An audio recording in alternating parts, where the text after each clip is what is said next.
Hey everyone, version 0.31 of K6 is out, and here are some of the highlights of the changes included in it.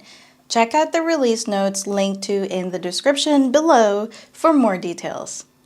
Now, in the last release, we introduced handle summary, which let you change output summary formats. That's the aggregated summary of results that's shown in the CLI. With this release, you can now also change the format of the output data itself. So the K6 output packages have been refactored, and you can now write custom K6 output extensions in Go using XK6.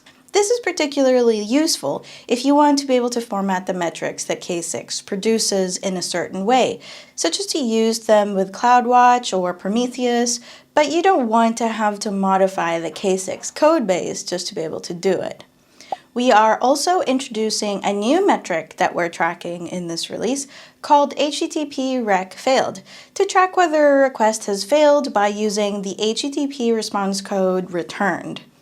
Now, this changes a few things. First, previously, K6 wasn't passing or failing requests according to HTTP codes by default.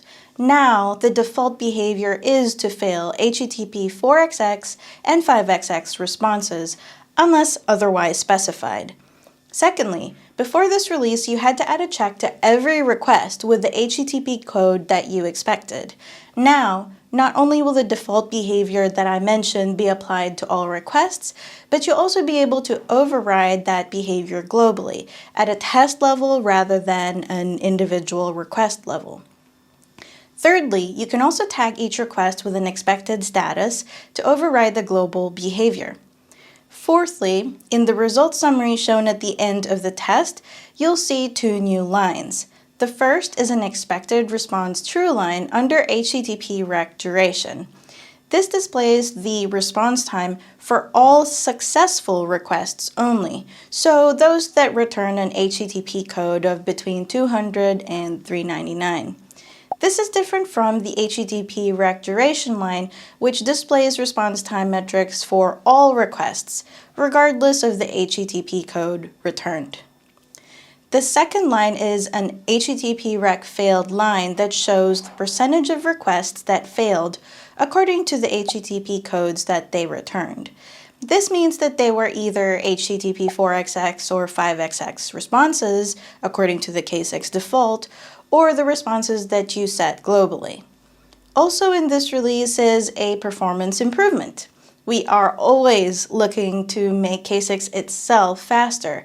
There were some improvements to Goja, which is the JS runtime that K6 uses, that let us just drop core.js, which is a library that was previously included. What that means is that at least for a simple test, a K6 virtual user will now require only about 600 kilobytes of memory, down from 2.7 megabytes. There should also be a slight decrease in CPU along with this, which is really important because it translates directly into cost savings in being able to run more users on fewer load generators. We also wanted to call out some breaking changes that we want to implement in the future, likely in the next release. Some APIs that currently return an array for integers or strings for binary data will return array buffer instead. So if your script is modifying these values, you'll need to change the script to use typed arrays instead.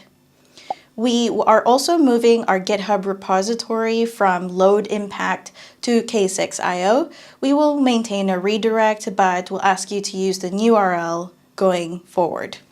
Bintray is being sunsetted, so we'll be moving our Debian, RPM, MSI, and Chocolatey packages to a self-hosted solution. We'll communicate the specifics of this on our blog and our documentation when it happens.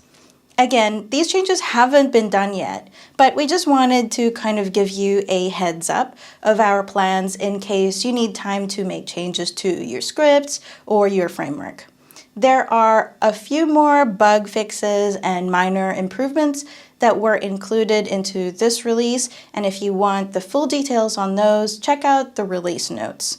And hey, thank you for using K6.